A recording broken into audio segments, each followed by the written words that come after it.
Alright everyone, we start off today with a little bit of a politics warning, which is that Beijing Biden right now is failing and flailing, despite what CNN says. Psaki's doing huge damage control right now. Now that a year in his asterisk administration has passed, reasonable people understand that Biden has failed completely. There are no accomplishments. Trying to take credit for jobs doesn't make sense. You've still got low labor force participation. You still have fewer jobs than you had before the pandemic began.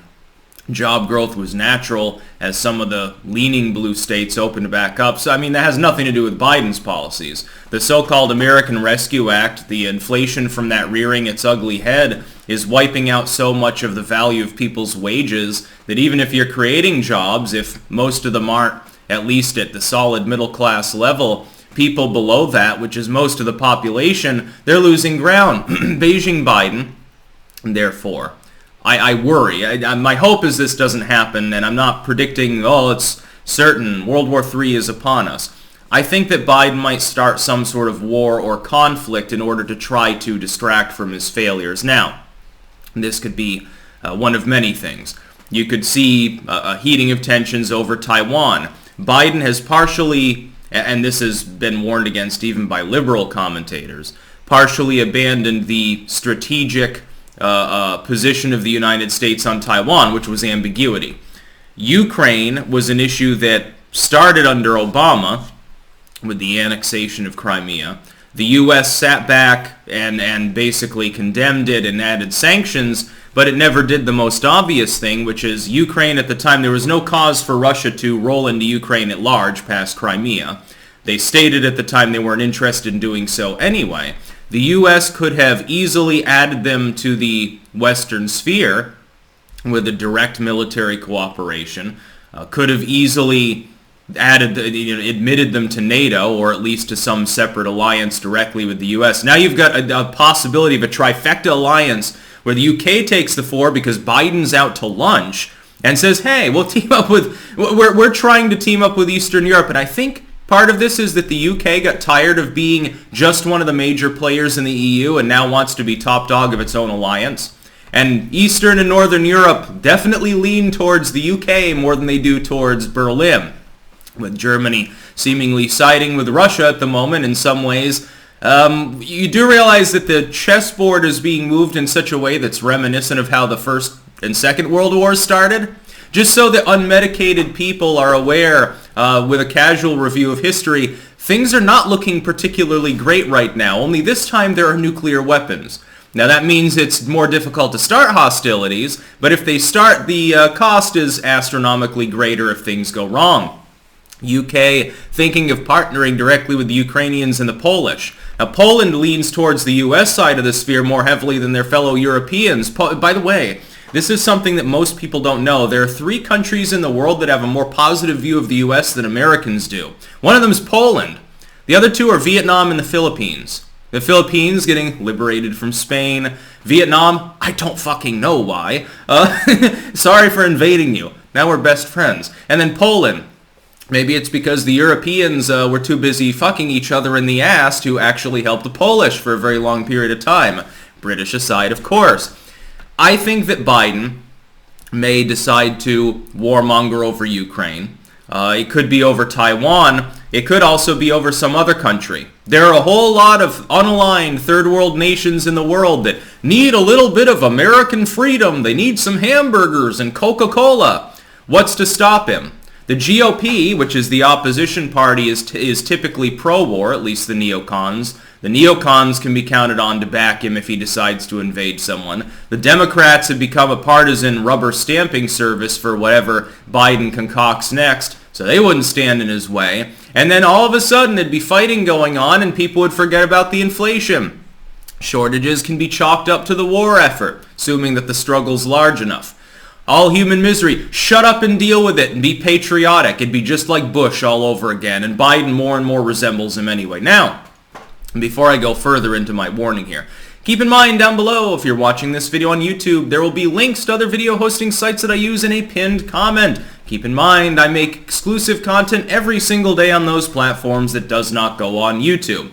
You should still spread around the YouTube channel, though. That way I can tell more people about the wonders of new tech. And by the way, February 2nd, I'm going to be making a fairly major announcement that has to do with politics. Specifically, worldwide elections. I hinted about it in my last live stream. If you didn't check it out, you should go and watch it now. Hint, hint, it's going to be hilarious. A little bit of memetics. Something to brighten your day and uplift the mood of the public. Here's the thing. Sometimes politicians, believe it or not, this is something that a lot of people apparently don't understand, especially partisan folks. Sometimes they are entirely self-serving, egotistical bastards, and they don't care what they have to do to stay in power or maintain power or get more power. Biden looking at his polls, and I guarantee that the internal polling's worse than the aggregate, because that still contains some push polls that sample just random adults or have a sample size of fucking 20. I guarantee that there's a part of him that's like, hey, typically, when the fighting begins, at the very least, the partisan and ideological core cements behind the chief executive, unless the war effort's going badly. Now, I don't have any illusions that Biden is going to run in 24. The odds are not with him to even necessarily be capable physically of running at that point. He'll be 81 years fucking old, number one.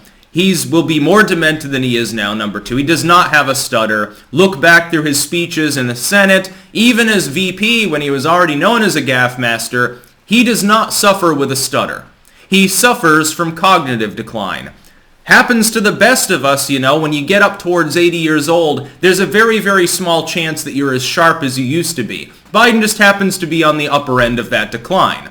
Most people can make it to that age without being as fucked up as Joe Biden is. It's like 1 in 3 people gets screwy by that point. The other 2 are lucky or dead. I would say that's lucky too, as opposed to dealing with not being able to change your own socks, hold your poop in, or feed yourself. There's a part of me that believes Biden may start some sort of violent conflict. Maybe not an out-and-out war, but at least a violent conflict before the midterms to cover for his party, to try to make that the main ideological issue. You can ignore COVID, you can ignore the inflation, you can shove that all to the side, call people unpatriotic for questioning the war effort, number one, which increasingly Republican lay would do, which is funny. You'd see the liberals would be the pro-war movement. It'd be so topsy-turvy. At that point, a lot of people would be like, fuck it. Just fuck it. They become apolitical and demoralized, probably.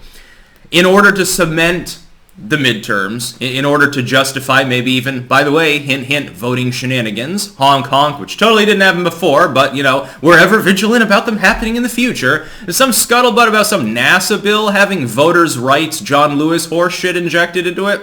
Someone needs to fact check that, though. Somebody sent me a link about that, but the only thing I can find is like space.com, and it's not entirely clear what bill even is being mentioned. Somebody fact check that for me. Is it true that there's a NASA bill that now contains the core of the John Lewis Voting Rights Amendment? I wouldn't put it past the Democrats to tack that onto a spending bill that has to do with science and technology to try to underhandedly pass an election takeover, but we'll see what happens. It seems that other people are aware of this potential shenanigan. I'm not 100% sure, though. I had other things I had to talk about and didn't have the full morning to dig into it.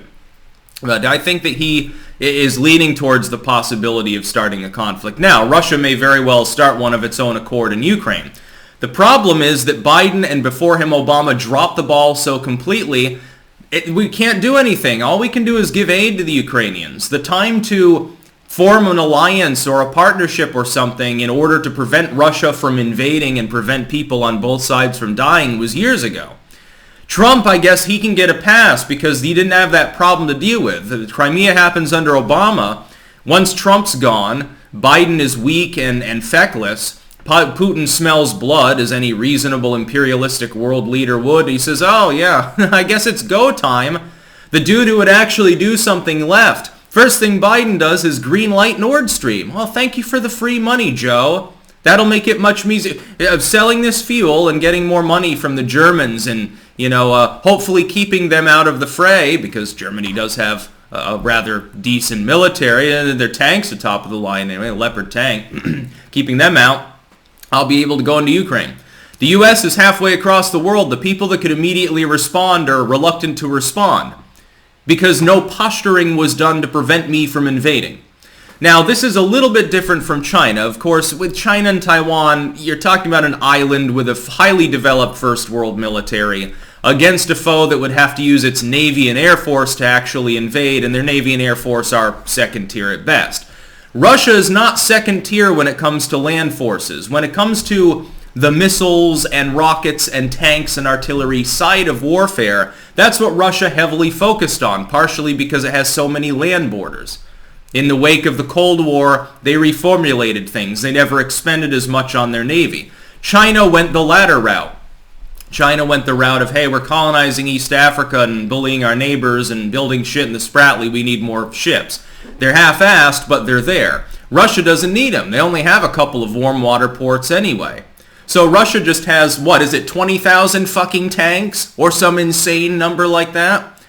Now, the UK, Poland, and Ukraine in a non-nuclear conflict could easily fend off the Russians. You would have enough manpower, enough technology, and certainly between Poland and Ukraine, an enormous number of tanks and artillery and field guns and all that shit.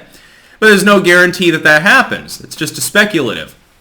U.S. is increasingly taking that solemn, head-down, stoic-gazed, taking a step back out of the limelight of world history view that Obama promulgated as early as the late 2000s. You'll remember this. His whole shtick was, we need to take a step back, take a deep breath, look down silently and say, we did great things in the past, we're not doing great things in the future. We're one of a number of powers in the world, handing ICANN to the world, huge mistake as well. And we're going to rest on our laurels as they slowly wither and wilt.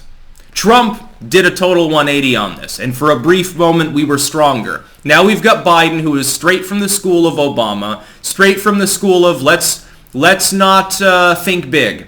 We don't need to think big. There's problems in the world and stuff. We need more Chinese solar panels. We need more regulations and taxes to stabilize the economy. We'll let the Russians and Chinese handle things. I believe in that. And I'm not a warmonger. I'm worried that Biden's going to start a war. That's the problem. We could have prevented this from happening, but no effort was made. And so now you got to deal with this shit situation. Biden might use it to his advantage. Well, the Russians are getting uppity again. We need to be back on a war footing. Let's invade Iran. Let's re-invade Syria. Let's fuck around in Lebanon. Let's go into Kenya. Let's go into some of those East African countries where Islamofascism and Chinese investment happen to overlap, and we'll knock a couple of them off.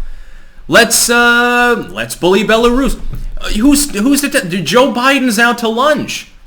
I love how a lot of people construe it as, hey, Biden is controlled by a bunch of empty shirt bureaucrats.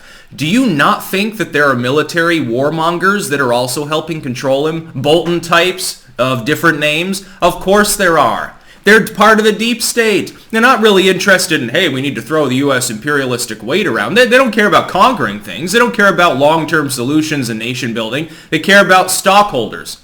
They care about making moolah for their buddies in the arms industry, Raytheon and Halliburton and shit. That's what they did. Bush, Obama, same fucking shit. The one man who told him no ends up getting lambasted for 4 years by the whole establishment. I wonder why that happened. Yes, you should be worried that Biden will start a war to try to save his foundering presidency, his foundering, flailing, failing moron party, the freakazoids that you call the modern Democrats, who can't get anything else right. They would fail in a war too, but they don't care if they have to throw a bunch of Americans over to bleed and die as long as it raises their poll numbers. Yes, we should be concerned about that. We should also be concerned about the Obama-Biden long-term strategy of leaving the margins of the world where we could advance go when we could have prevented a war. I love it how the Sinophiles, the Russophiles, and the goofball partisans in the United States all fundamentally agree what would have been bad to admit Ukraine to a military alliance. Why? Russia cannot claim that the United States joining a military alliance with a country simply because it happens to be near Russia is an aggressive move. We're already in those alliances with such nations as Finland and Latvia and Lithuania and Estonia and Poland, which shares a land border with Russia's satellite state Belarus. And the rest of Eastern Europe. Those already have military alliances. We have nuclear weapons stationed in Turkey, right across the Black Sea. How is admitting Ukraine anything other than saying, hey, you're not going to invade Ukraine? Your border is now fixed because everything along the border is accounted for. Who cares? If Putin complains, if Caleb Maupin complains, fuck them. Let them rant. Let them be pissy. They always are anyway. It's not like they're never going to stop complaining. So screw it. Who cares at some point? We should have done that, but we didn't. What we should have done, we didn't do, and so now we pay the consequences. I'm more worried about Biden using that as a cause for more spending, more wars, and more world policing. And it won't be prefaced on imperialism. That old world mentality is what China and Russia are engaged in. It'll be prefaced on money. Globalistic cash, the same shtick as Iraq and Afghanistan and Syria and Libya and Egypt and all of these other countries that we have failed in over and over recently because the goal was never to win any war or conflict. Don't put it past him.